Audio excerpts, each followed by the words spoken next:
Hello everyone. तो आज हम सॉल्व करेंगे 4.2 का क्वेश्चन नंबर 3।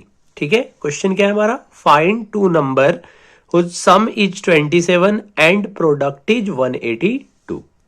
ठीक है, क्वेश्चन को ध्यान से देखो। यहां पे बोल रहा है कि कोई दो नंबर है, ठीक है, जिसको ऐड करने पे कितना आ रहा है 27 और उसका प्रोडक्ट कितना है 182। ठीक है, तो यहां पे देखो, सबसे पहले हमें दो नंबर निकालना है जिसको जोड़ने पे 27 आए।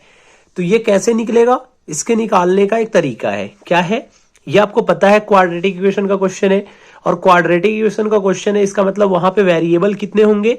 तो वेरिएबल वहां पे एक वेरिएबल होंगे। तो सबसे पहला जो हमारा स्टेप होगा, हम लेट कर लेंगे एक नंबर कोई। ठीक है, तो हम सबसे पहले लेट कर लेते हैं कि हमारा फर्स्ट नंबर जो है वो x है। ठीक है, फर्स्ट नंबर क्या है हमारा? x। जैसे ही हमने लेट कर लिया कि हमारा फर्स्ट नंबर x है, ठीक है, अब दो नंबर है, दोनों को जोड़ने पे 27 आ रहा है। अगर एक नंबर उसमें से x है तो दूसरा नंबर कितना होगा? समझ में आ रहा है या नहीं आ रहा है? तो यहां पे देखो, मान लो ये दो नंबर है, दो नंबर को जोड़ने पे 27 आ रहा है। ठीक है, और इसमें से एक नंबर को हमने x मान लिया। तो अगर दूसरे नंबर की वैल्यू निकालेंगे इस बॉक्स का, तो क्या मैं इस बॉक्स को 27 माइनस x लिख सकता हूं? ये बताओ, ये x उधर जाएगा, माइनस हो जाएगा। जैसे ही हमने फर्स्ट नंबर को x लेट कर लिया, इसका मतलब है कि सेकेंड नंबर हमारा क्या हो जाएगा 27 माइनस x। समझ में आ रहा है? क्यों? क्योंकि सम दे रखा है पहले ही 27। तो हमारा सेकंड नंबर हो जाएगा, हम लिखेंगे सेकंड नंबर कितना हो जाएगा हमारा? सेकंड नंबर लिखेंगे 27 माइनस एक्स। यहां तक कोई दिक्कत? एक नंबर हमारा एक्स हो गया, तो सेकंड नंबर कितना हो गया 27 माइनस एक्स। अब क्वेश्चन को ध्यान से देखो। अकॉर्डिंग टू क्वेश्चन क्या बोल रहे हैं क्वेश्चन? कि इनका प्रोडक्ट क्या है 182। प्रोडक्ट का मतलब मल्टीप्लाई करने पे इन दोनों नंबर को कितना आएगा 182। कौन से दो नंबर है? एक नंबर है हमारा x और एक नंबर है हमारा 27 माइनस एक्स। ठीक है, तो क्वेश्चन आपका बोल रहा है कि ये जो फर्स्ट नंबर है उसमें अगर आप सेकंड नंबर को मल्टीप्लाई करते हो तो आपका आंसर कितना आएगा 182। बस जो क्वेश्चन में लिखा हुआ था उसे हमें वैल्यू पुट करना था। ठीक है, समझ में आया? फर्स्ट नंबर को x लेट कर लिया, सेकंड नंबर 27 माइनस एक्स हो जाएगा। क्यों? क्योंकि दो नंबर को जोड़ने पे 27 आ रहा था और उसमें से एक नंबर हमें पता था, तो सेकंड नंबर क्या हो जाएगा 27 माइनस एक्स। यहां तक समझ में आ गया होगा। अब यहां पे देखो, यहां पे लिखा हुआ है उन दोनों नंबर का प्रोडक्ट 182 है। प्रोडक्ट का मतलब क्या होता है? प्रोडक्ट का मतलब होता है मल्टीप्लाई। इसका मतलब यह है कि फर्स्ट नंबर में अगर आप सेकंड नंबर को मल्टीप्लाई करोगे तो आपका आंसर कितना आना चाहिए 182। यहां तक समझ में आया? अब देखो, यहां ब्रैकेट है तो इसको खोलो। जब इसे एक्सपेंड करोगे ब्रैकेट को, तो ये हो जाएगा आपका 27x माइनस एक्स में एक्स से मल्टीप्लाई करोगे तो ये हो जाएगा आपका एक्स स्क्वायर, और इज इक्वल टू 182 दिया ही हुआ है। अब इसे हमें क्वाड्रेटिक इक्वेशन के फॉर्म में ले जाना है। क्वाड्रेटिक इक्वेशन के फॉर्म में कैसे जाएगा ये? यहां ध्यान से देखो, ये हो जाएगा हमारा 27x, इधर की तरफ माइनस है, कोई बात नहीं, यहां पे माइनस एक्स स्क्वायर लिखेंगे और 182 को इधर की साइड लेके आओ, तो ये क्या हो जाएगा माइनस 182 इज इक्वल टू 0। ठीक है, अब यहां पे देखो, क्या हम इसे ऐसे लिख सकते हैं x square plus 27x minus 182 is equal to 0? ये बताओ, क्या हम ऐसे लिख सकते हैं? अरे कुछ नहीं किया है भाई। ये माइनस एक्स स्क्वायर है, यहां मिडल में था, इसको हमने पहले लिख दिया। प्लस में 27 था, प्लस में ही है, माइनस में कुछ बोलेंगे, साइन क्यों नहीं चेंज हुआ? देखो, यहां पे इज इक्वल टू के भी ये लेफ्ट साइड में है, और यहां पे भी इज इक्वल टू क्या है, ये लेफ्ट साइड में है। अब समझ में आया? अब देखो, इनको सॉल्व करने के लिए हमारा मेथड क्या होता है? हम फर्स्ट नंबर से सेकंड नंबर को मल्टीप्लाई करते हैं, यही होता है ना हमारा। अब जब पहले साइन का मल्टीप्लाई करो तो माइनस में माइनस मल्टीप्लाई होगा, तो क्या आ जाएगा आपका आंसर प्लस। और प्लस कब आता है? जब हम या तो दोनों नंबर हमारा प्लस में हो, या तो दोनों नंबर हमारा क्या हो, माइनस में हो।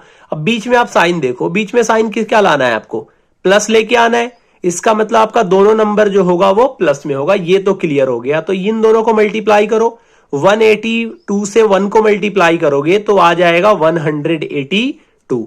तो पहले हम 182 को फैक्टराइज करते हैं। जब ये करोगे 2 से तो ये हो जाएगा आपका 91, ठीक है। और 91 किसके टेबल में आता है, 7 के टेबल में आता है। 7 13 जा 91। ये समझ में आया। अब आपको दो ऐसे नंबर लेने हैं जिनको ऐड करने पे 27 आए। क्या यहां पे आपको दो नंबर मिल रहे हैं, ध्यान से देखो। एक आपका हो जाएगा 7 2 जा 14 और एक आपका हो जाएगा 13। तो क्या हम यहां पे ऐसे लिख सकते हैं, -x² plus 14x plus 13x -182 is equal to 0। क्या हम ऐसे लिख सकते हैं? और जब हम ऐसे लिख सकते हैं, अब यहां से हमें क्या निकालना है, कॉमन निकालना है। तो यहां से अगर आप निकालोगे -x को कॉमन, तो यहां पे x बचेगा और ये प्लस है और माइनस कॉमन निकल जाएगा। तो यहां पे क्या बचेगा बीच में, माइनस, और यहां से x कॉमन निकल चुका है तो यहां पे आ जाएगा 14। समझ में आया। अब देखो यहां पे जो x -14 आपका आया है, ब्रैकेट में अगर आप आगे सॉल्व करोगे तो आपका कॉमन x -14 ही आना चाहिए। उसके लिए आपको देखना पड़ेगा यहां पे 13 है और क्या 182 के अंदर 13 है। अब देखो 182 को फैक्टराइज करने पे क्या आता है, 2 × 7 × 13। तो क्या यहां पे 182 का फैक्टर 13 है या नहीं? अगर इसका फैक्टर 13 है, इसका मतलब हम इसमें से 13 कॉमन निकाल सकते हैं, क्योंकि 13 यहां पे भी है और 13 182 का फैक्टर भी है, ठीक है। अब यहां से जब आप 13 कॉमन निकालोगे तो क्या बच जाएगा, यहां पे x, बीच में किसका साइन है, माइनस का। अब देखो ये 182 है, 182 में से 13 निकल गया तो कितना बच गया आपका, 7 2 जा 14। तो यहां पे लिखेंगे हम 14 इज इक्वल टू 0। देखो यहां दोनों जगह ब्रैकेट में सेम आ गया। अब जब सेम आ गया तो ये हमारा क्या निकल जाएगा, कॉमन। तो x -14 हमारा कॉमन निकल जाएगा। जैसे ही x -14 कॉमन निकलेगा, आपका आंसर क्या बचेगा, इधर की तरफ आंसर आपका बच जाएगा -x + 13। समझ में आ रहा है। अब इसे सॉल्व करने की कोशिश करो।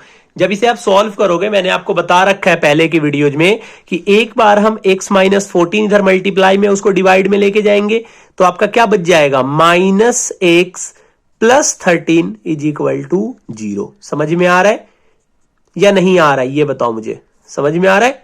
अब देखो, अब एक बार जब आप x -14 को उस साइड लेके जाओगे डिवाइड में, तो -x + 13 को भी तो डिवाइड में ले जाना होगा, या सिर्फ x -14 को डिवाइड में जाओगे, ऐसा तो रूल है नहीं।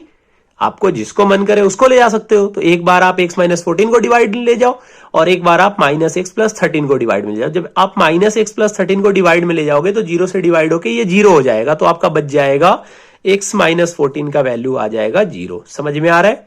जब यहां से आप सॉल्व करोगे तो -x का वैल्यू हो जाएगा -13, ठीक है। और यहां से जब आप सॉल्व करोगे तो x का वैल्यू आपका कितना निकल के आ जाएगा, माइनस से माइनस कैंसिल हो जाएगा और यहां पे आपका आंसर आ जाएगा 13। जब यहां पे आप सॉल्व करोगे तो ये -14 उधर जाएगा तो क्या हो जाएगा, +14। तो आपके यहां से दो आंसर निकल के आ गए। क्या क्या आंसर निकल के आ गया, एक तो आपका x का वैल्यू 13 आ गया और एक आपका x का वैल्यू 14 आ गया, ठीक है। तो हमारा नंबर क्या होगा। अब देखो, अगर हम फर्स्ट नंबर 13 लेट करते हैं, समझो ध्यान से, अगर मैं फर्स्ट नंबर अगर 13 लेट करता हूं, जो कि हमने x लेट करा है, अगर 13 लिखते हैं यहां पे कि फर्स्ट नंबर हमारा 13 हो गया, तो सेकंड नंबर कितना होगा, 27 - 13। और 27 - 13 का वैल्यू कितना होता है, 14 होता है। अगर आप 14 लेट कर रहे हो नंबर, तो 14 अगर यहां पे लोगे तो ये 27 - 14 करने पे कितना आएगा, 13 आएगा। क्या दोनों केस में आपका नंबर 13 और 14 ही आ रहा है, चाहे आप 13 लो चाहे आप 14 लो, आंसर क्या आ रहा है आपका, फाइनली आंसर तो यही आ रहा है ना कि आपका जो दोनों नंबर है वो 13 है और 14 है। और आपसे क्या बोल रहा है निकालने के लिए, नंबर, दोनों नंबर। तो आप लिख दोगे so the numbers are 13 and 14। समझ में आया। सबसे पहले हमने लेट करा, फर्स्ट नंबर क्या है हमारा, क्योंकि क्वेश्चन दे रखा था दो नंबर है जिनको जोड़ने पे 27 आ रहा है, प्रोडक्ट 182 है। फर्स्ट नंबर को लेट कर लिया, सेकंड नंबर 27 में 27 - x हो गया, फिर दोनों को मल्टीप्लाई करने पे 182 आ रहा है, उनको हमने लिख लिया, ब्रैकेट को एक्सपेंड कर दिया, क्वाड्रेटिक इक्वेशन के फॉर्म में ले गए, मिडिल टर्म स्प्लिटिंग से इसे सॉल्व कर दिया। कैसे हुआ सॉल्व वो आप देखना एक दो बार, ये समझ में आ जाएगा प्रोसेस। अगर समझ में नहीं आएगा तो अलग से मैं वीडियो डाल दूंगा, ठीक है। अब यहां पे देखो, यहां पे जब आप सॉल्व करोगे तो इसमें से -x कॉमन निकलेगा, तो x - 14 बचा, 13 कॉमन निकलेगा, x - 14। अब x - 14 यहां पे भी, x - 14 यहां पे भी है, कॉमन निकाल लोगे तो -x + 13 बचेगा, और बारी बारी से सॉल्व करोगे तो आपका आंसर निकल के आ जाएगा, ठीक है। आई होप आपको एक्सप्लेनेशन समझ में आया हो। अगर एक्सप्लेनेशन समझ में आया हो तो वीडियो को लाइक करना है, चैनल को सब्सक्राइब करना है, और हाँ, दोस्तों में शेयर जरूर करना है, ठीक है। Thank you so much for watching this video. मिलते हैं नेक्स्ट वीडियो में नेक्स्ट क्वेश्चन के साथ। Till then tata, bye bye.